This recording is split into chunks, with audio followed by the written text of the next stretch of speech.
It's citrus season, so let's make a truly divine orange dessert. This recipe is almost outrageously easy, given how good the results are. Here are our ingredients: 4 navel oranges, a little bit of Cointreau, a little bit of sugar, and here I'm throwing in a bergamot for good luck. You don't need it, it's just I happen to have some.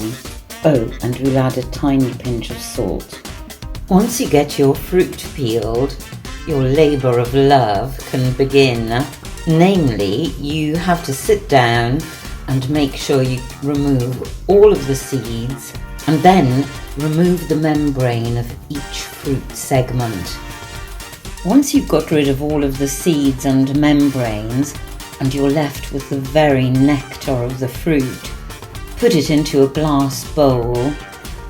Now add a tablespoon and a half of sugar.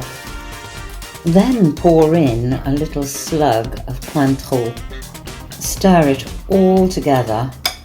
Then cover your bowl and pop it in the fridge to chill for at least 4 hours, or preferably overnight.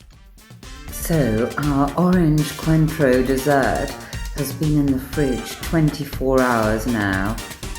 So I really do think it's tasting time. Oh, look at that glorious colour.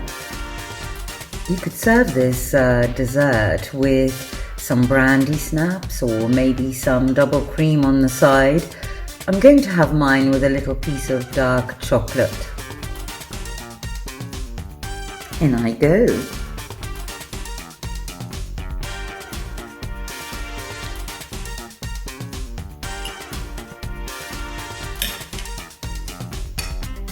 It's amazing. The chilling process really transforms this like a kind of inverse cooking, and the result is quite heavenly, refreshing, light. There's nothing to weigh it down. It's the epitome of oranginess.